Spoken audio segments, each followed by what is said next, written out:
Ce journal vous est offert par le FPI, Fonds de promotion de l'industrie, votre partenaire privilégié pour la réussite de vos projets.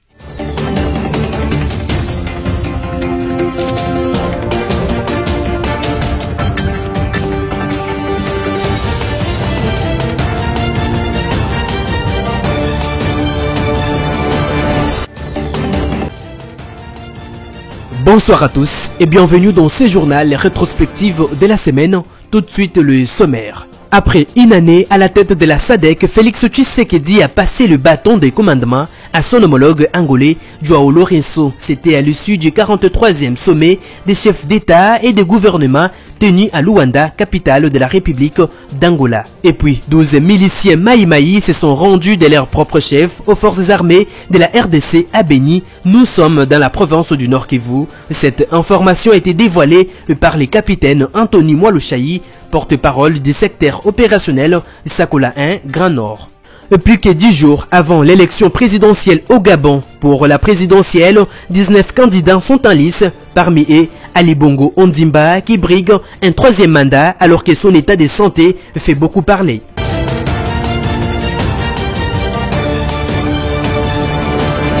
Après une année à la tête de la communauté de développement de l'Afrique australe, SADC, le président Tshisekedi a passé les bâtons des commandements à son homologue angolais João Lourenço. Cette cérémonie de passation des pouvoirs a eu lieu durant les 43e sommets ordinaires des chefs d'État et de gouvernement de cette organisation. Faisant le bilan de son mandat, le chef de l'État Félix Tshisekedi a salué la solidarité des États membres de la SADC qui ont pris la décision courageuse de déployer une mission en RDC pour soutenir les efforts d'élite et de neutralisation des activités du groupe terroriste M23. Le président Tshisekedi a mis en avant les progrès réalisés sous sa présidence, notamment dans l'amélioration de la connectivité grâce à la téléphonie mobile et le lancement du certificat d'origine électronique de la SADC pour favoriser le commerce intra-régional. Il a également souligné la facilitation du transport de minerais de la RDC et de la Zambie via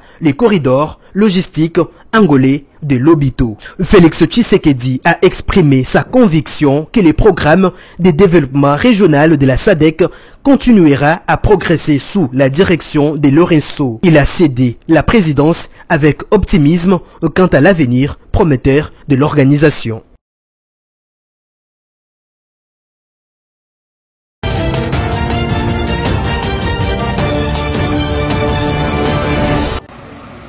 La réforme de l'administration publique avec le vice-premier ministre en charge de la fonction publique Jean-Pierre Liaou a amorcé un virage déterminant qui a court impact positivement sur le redressement et la modernisation de l'administration publique.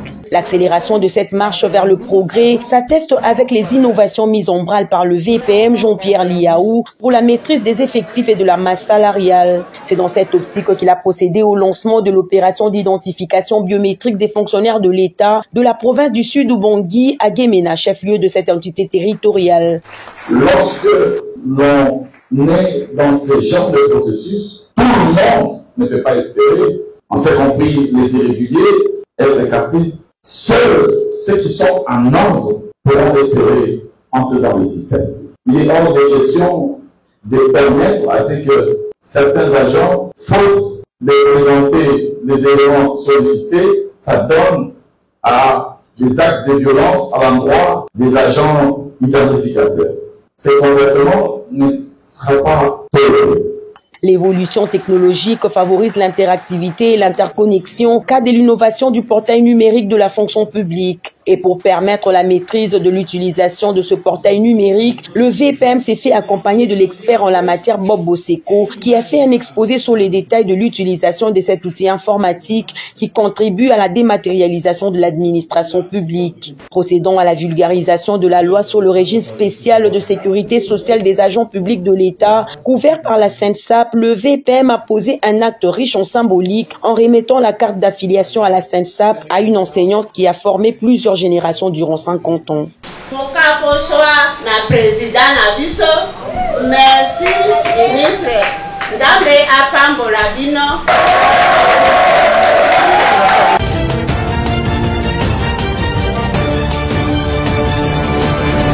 Placé sous le haut patronage du chef de l'État Félix Antoine Tshisekedi Tshilombo, en présence de la ministre provinciale du JAR, le ministre provincial du Congo central, Madame la secrétaire générale au JAR, des membres du cabinet du ministre du JAR, dont Madame la directrice du cabinet, les fonctionnaires supérieurs de FARDC et de la police, plusieurs autres participants, la ministre du Genre, Famille et Enfants a clôturé les activités de la quinzaine de la journée panafricaine de la femme organisée du 12 au 15 août 2023 à Matadi, chef-lieu de la province du Congo central.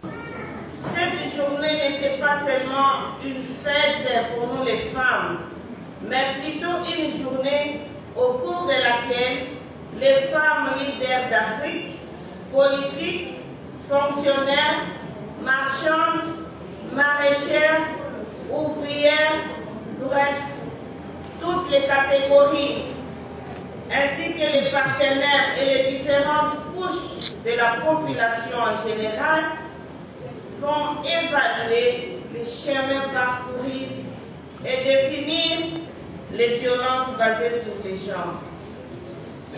C'est ce qui a justifié l'ouverture de la quinzaine que nous allons clôturer dans quelques instants, au cours de laquelle des ateliers, des forums, des conférences, des différentes expositions de la femme à terme de l'année sus-évoquées, dont les conclusions et les recommandations vont permettre aux femmes africaines en général et congolaises en particulier de mettre en commun leur sagesse et leur force. Ces activités lancées depuis le 31 juillet dernier à Kinshasa par la patronne du genre en collaboration avec IPAS. Cette journée a été célébrée sous le thème au niveau continental, mettre en commun la sagesse et la force de femmes pour construire la paix et accélérer la mise en œuvre de la zone de libre-échange continental africain. Au niveau national, le thème a été sélectionné femmes congolaises et africaines construisons la paix, des échanges interculturels et économiques.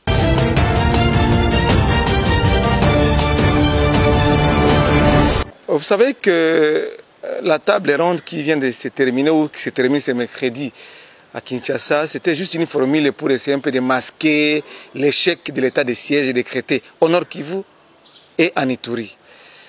Pourquoi? Parce qu'on cherchait quelle formule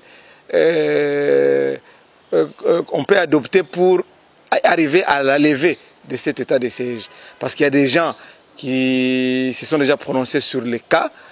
Les caucus des députés nationaux de l'Ituri et du Nord Kivu, les caucus des sénateurs, la société civile de l'Ituri a déjà dit que l'état de siège n'a rien produit comme résultat. Il a fallu qu'on puisse lever cet état de siège et remettre l'administration civile. Mais aujourd'hui, comme il y a les élections qui pointent à l'horizon, ils ont cherché des superfuges, des prétextes pour arriver à la levée de cet état de siège. La diplomatie a montré ses limites. Comme preuve, on a adhéré à la communauté des États de l'Afrique de l'Est, l'EAC. Mais au jour d'aujourd'hui, et les militaires du M23 et les militaires du EAC sont en train de se pavaner, sont en train de faire des promenades de santé avec des selfies là-bas à Rutshuru. Et ça échappe au contrôle du gouvernement. 6 armées sur notre sol sans résultat. C'est du perte. La solution, il faut faire la guerre contre le Rwanda, faire la guerre contre l'Ouganda.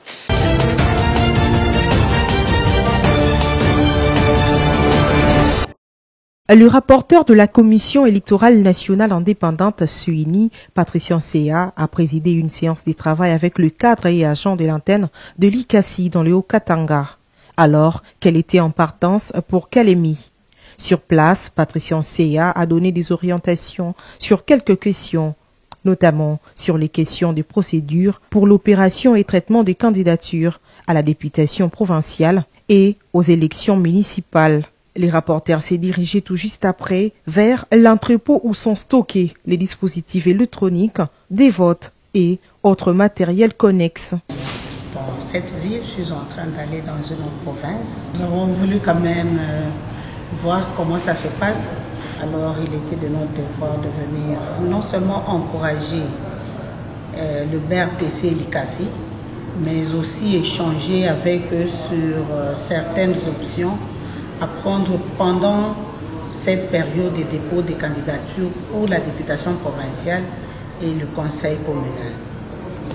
Nous avons insisté sur le respect des procédures, parce que la CENI fonctionne non seulement avec les lois, mais aussi les procédures. Nous avons insisté sur ça parce que les dossiers au niveau de la CENI se traitent en amont, au niveau des BRTC, et au niveau national, nous passons dans les délibérations. Alors nous avons insisté sur ça pour que le travail qui nous sera envoyé au niveau de Kinshasa, que ce soit un travail bien fait. Je fais un appel aux partis politiques pour demander à ceux qu'ils fassent ce travail-là avant. Il ne nous reste qu'une semaine pour les dépôts de candidatures. Il ne faudrait pas qu'ils attendent le dernier jour. Après les Haut-Katanga, Patricia Nseya s'y rendra également dans les provinces de Tanganyika et dans le Olomami.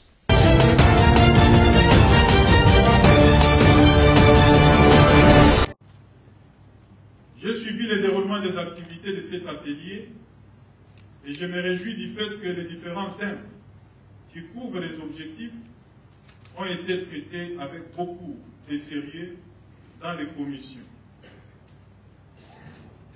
Je pense particulièrement à la problématique de l'offre éducative de l'EPST, à l'attractivité des filières de l'enseignement technique et de leur adaptabilité aux besoins de l'économie de notre pays.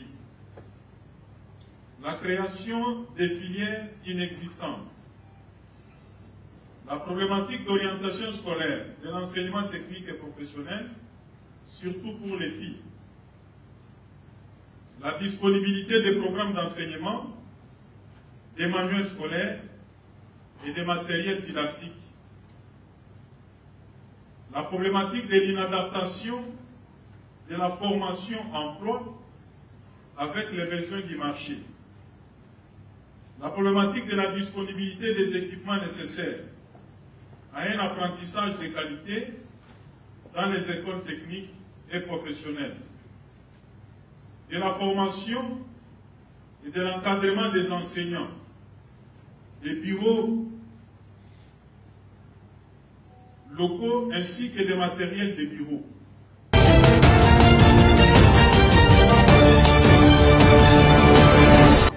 C'est dans un rapport hebdomadaire sur la situation sécuritaire de la RDC où le chef de la territoriale a affirmé qu'une baisse de 26% des cas de banditisme dans le milieu urbain a été constatée entre le mois de juin et juillet 2023.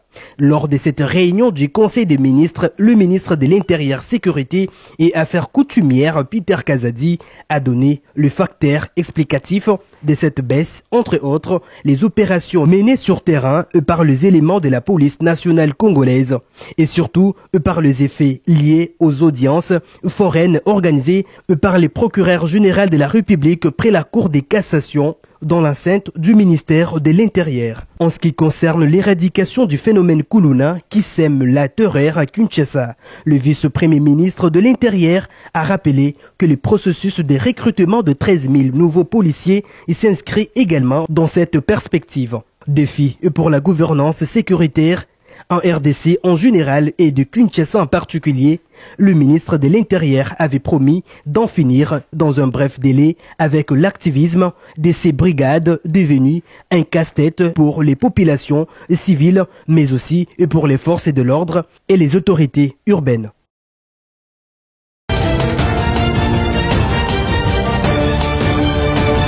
Séjournant dans le Nord Kivu, les conseils d'administration et la direction générale du Fonds de promotion de l'industrie ont entamé l'inspection et l'évaluation de projets financés dans la ville de Goma.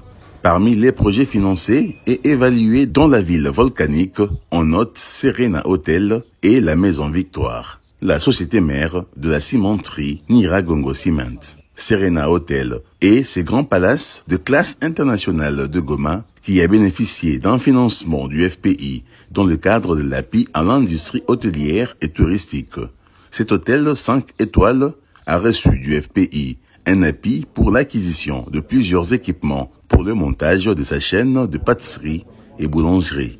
Puis est venu le tour de Nyiragongo Cement, cette industrie qui utilise 5% du calcaire dans la fabrication de ses produits. Grâce au financement du FPI, cette industrie implantée depuis 2015 dans la périphérie de Goma produit du ciment Made in Goma, une production d'environ 50 tonnes. La cimenterie est née grâce à un opérateur économique qui a eu l'idée d'extraire des pierres de la lave volcanique pour en faire du ciment. Au terme de cet exercice d'évaluation de projet, la délégation du FPI a rappelé aux promoteurs que malgré la dégradation de la situation sécuritaire avec la résurgence du mouvement rebelle M23, qui a un impact très négatif sur les recettes et les projets financés par le FPI, le paiement de la taxe de promotion de l'industrie locale ainsi que le remboursement sont des impératifs afin de permettre au FPI d'avoir les moyens de sa politique.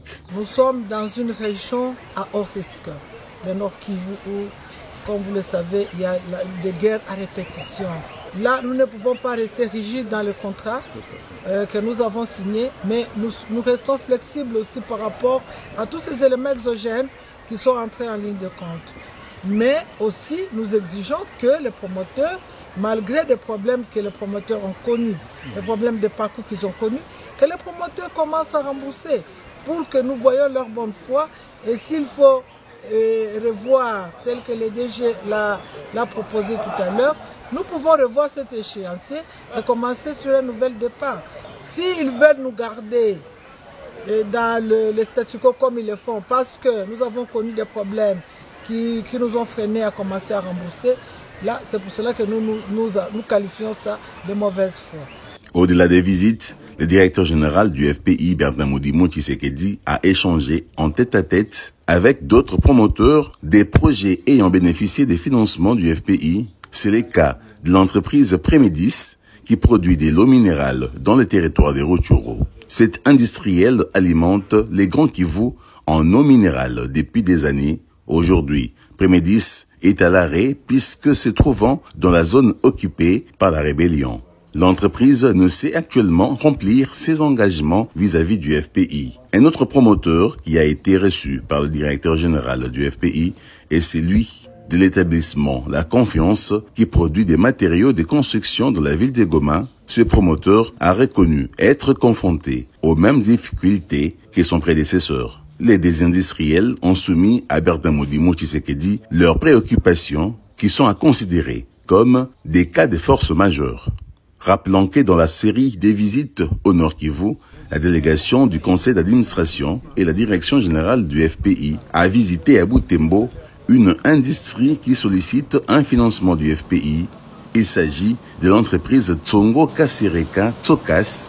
La demande émise par cette industrie a poussé la délégation du FPI à effectuer la descente sur le terrain dans ces installations pour se rendre compte de sa capacité opérationnelle. Signalons que cette industrie emploie 210 travailleurs déployés dans ses plantations et ses usines de traitement de café et de cacao. Tsokas exporte ses produits vers l'Ouganda. La délégation du FPI a suggéré aux promoteurs de cette industrie de s'élancer dans la transformation au lieu de se contenter des exportations, car l'adhésion de la RDC à la zone de libre-échange continentale africaine, la ZLCAF, est une vraie compétition entre les États.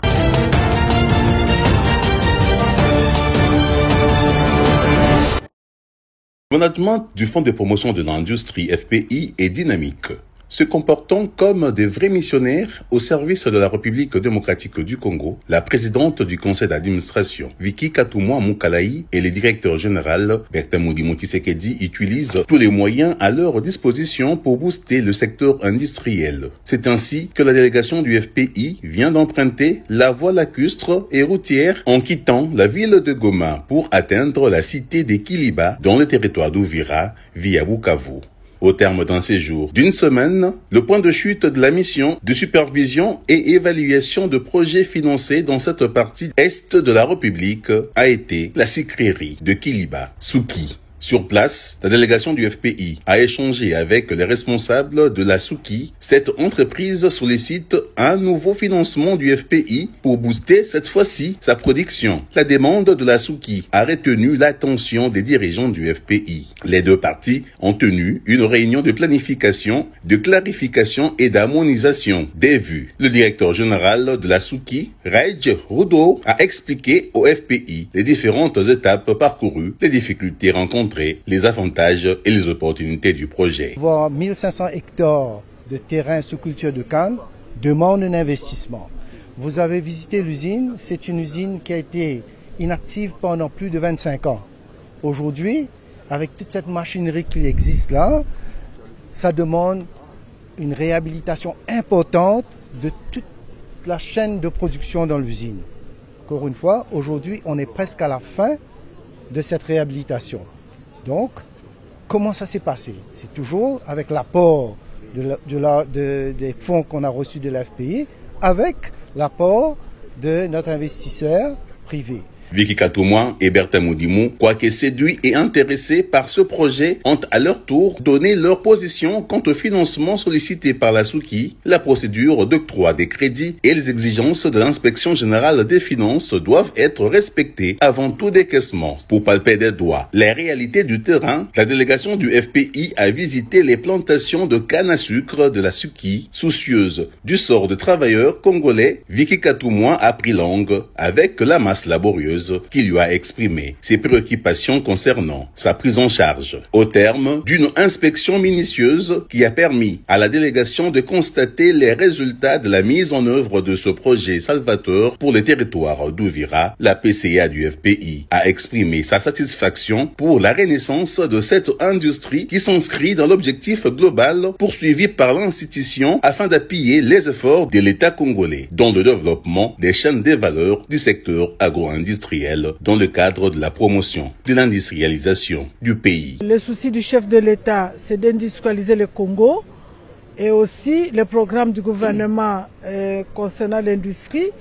Il faut promouvoir de telles initiatives et les appuyer. C'est le rôle du Fonds de promotion de l'industrie. C'est un projet vraiment structurant que nous voulons accompagner et qui va faire de sorte qu'il va résorber le chômage dans le milieu et aussi apporter la paix, surtout la paix. Nous avons besoin que chaque Congolais soit utilisé et que chaque Congolais puisse avoir de l'emploi au lieu que les Congolais soient utilisés pour des fins inavouées. Il s'y est de noter que la Souki est une société d'économie mixte. Dans sa structuration financière, l'État congolais détient 49% des parts, tandis que les investisseurs mauriciens ont 51%.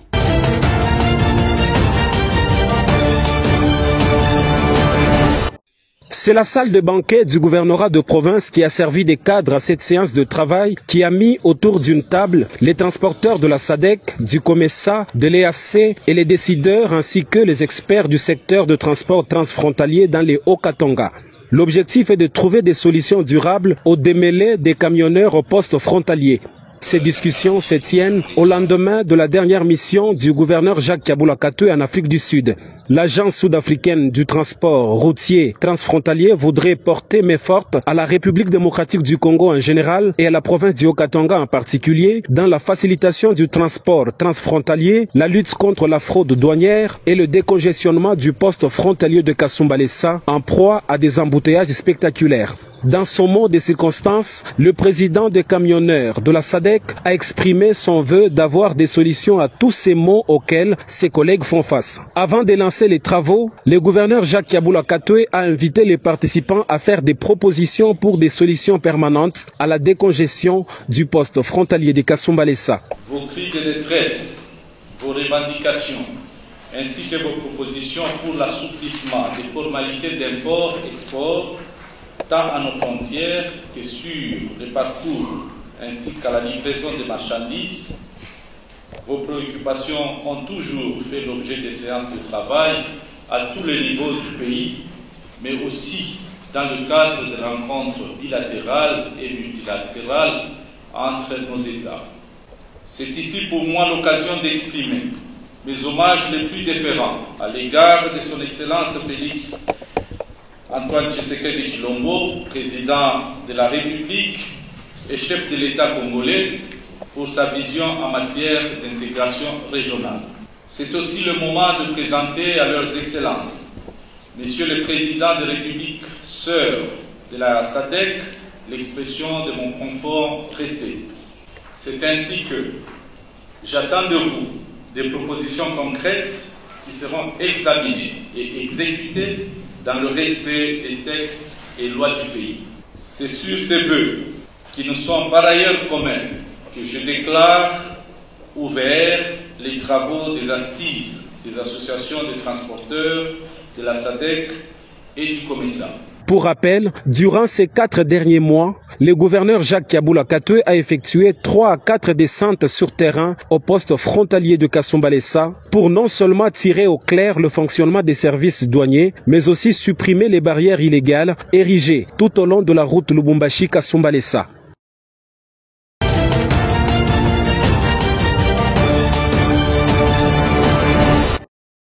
Suite à la pression que les militaires ont exercée sur le militant dans la brousse, 12 miliciens Maï-Maï se sont rendus aux forces armées de la République démocratique du Congo. A rapporté mercredi 16 août 2023 à Beni, au Nord Kivu, le porte-parole du secteur opérationnel Sokola 1, Grand Nord, les capitaines Anthony Mwalushayi. Ces ex-rebelles sont réputés d'être auteurs de l'insécurité dans plusieurs coins de la région à Beni. Ce gène et se sont venus, selon le même source, plusieurs groupes armés qui œuvrent dans la zone et ont jugé bon de se rendre de manière volontaire au FARDC.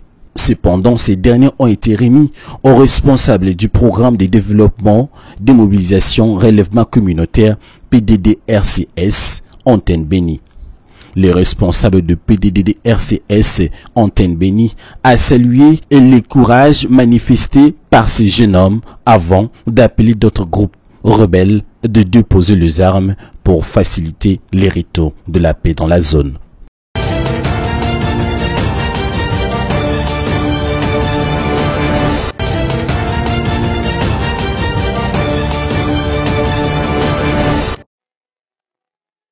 Chaud à l'américaine pour Ali Bongo Ondimba. À 64 ans, le président sortant qui présente encore des séquelles de l'accident vasculaire cérébral dont il a été victime en 2018 contrôle rigoureusement son image en verrouillant l'accès des médias étrangers à sa campagne. Sur ces images transmises à la presse par son équipe, premier meeting à Libreville, la capitale, pour le candidat du Parti démocratique gabonais. Je vous ai entendu, je sais où sont vos priorités. Devant quelques milliers de sympathisants acquis à sa cause, Ali Bongo Ondimba a axé sa campagne sur la relance de l'économie, l'emploi et l'inclusion sociale. Ali Bongo Ondimba est le choix de la raison. Déjà, à travers son discours, nous comprenons parfaitement qu'il est le véritable mobilisateur. Moi, mon souhait de 2023, lorsqu'il sera investi, c'est qu'il puisse réduire le taux de chômage pour les jeunes. Quelques kilomètres plus loin, Paulette Missambo, 73 ans, plusieurs fois ministre et députée, est la candidate de l'Union nationale. C'est l'une des 2 femmes en lice pour la magistrature suprême au sein d'une opposition qui peine à s'unir derrière un candidat unique, ce qui limite ses chances de victoire dans un scrutin à un seul tour. Cette mère de famille a encore du mal à mobiliser les foules. Membre de la plateforme Alternance 2023 qui conteste l'adoption d'un nouveau code électoral, elle fustige un mode de scrutin qui permet en même temps l'élection du président et du député et qui de fait limite selon elle le choix des électeurs. La conséquence de l'adoption de ce mode de votation, c'est que des milliers de compatriotes vont être privés de la possibilité de participer au choix de leur président de la République. Candidat indépendant, Jean Delors Biogué, la quarantaine, fait ses premiers pas en politique. Cet ancien fonctionnaire international pense que l'introduction d'un bulletin unique, au lieu d'être un désavantage, peut jouer en sa faveur. Ce faux bulletin unique profite aux candidats indépendants que nous sommes, puisque nous ne sommes pas attachés à une liste. Les Gabonais n'ont qu'une seule chose à faire, voter pour moi parce que je serai seul sur ma carte d'électeur. Plus de 8000 Gabonais en âge de voter sont attendus aux urnes le 26 août prochain pour des élections législatives, municipales et présidentielles.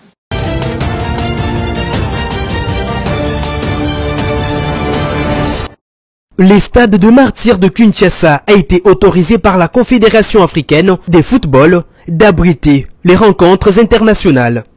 Ce qui donne au Léopard la possibilité d'accueillir le 9 septembre prochain dans son antre habituel lors de cette rencontre comptant pour la 6e et dernière journée des éliminatoires de la CAN 2023. Les stades de Martyrs avaient été interdits d'accueillir le match de la CAF faute d'avoir réuni les conditions de viabilité fixées par la haute instance du football africain. Cette situation avait contraint le Léopard en mars dernier à accueillir le Mourabitoun de la Mauritanie au stade Toupissa Mazembe de Lubumbashi, le seul du pays à avoir été homologué par la CAF. Dans l'entretemps, ces stades de Kinshasa avaient subi des travaux de mise en condition en perspective des 9e Jeux de la francophonie organisés entre fin juillet et début août dernier. Quoique autorisé à abriter le match RDC-Soudan, les stades de Martyrs n'a cependant pas été homologués à en croire les sources à la FECOFA. Ce qui impose la partie congolaise de poursuivre les travaux pour espérer à obtenir l'homologation.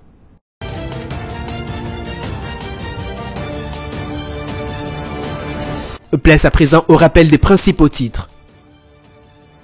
Après une année à la tête de la SADC, Félix Tshisekedi a passé le bâton des commandements à son homologue angolais Joao Lourenço. C'était à l'issue du 43e sommet des chefs d'État et de gouvernement tenu à Luanda, capitale de la République d'Angola. Et puis, 12 miliciens Maï-Maï se sont rendus de leur propre chef aux forces armées de la RDC à Beni. Nous sommes dans la province du Nord Kivu. Cette information a été dévoilée par les capitaines Anthony Mwalushayi, porte-parole du secteur opérationnel Sakola 1, Grand Nord.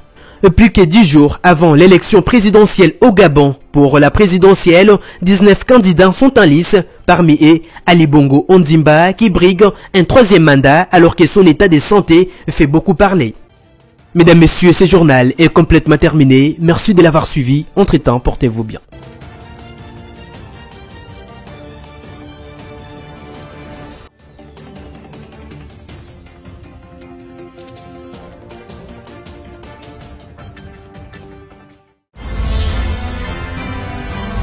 Ce journal vous a été offert par le FPI, Fonds de promotion de l'industrie, votre partenaire privilégié pour la réussite de vos projets.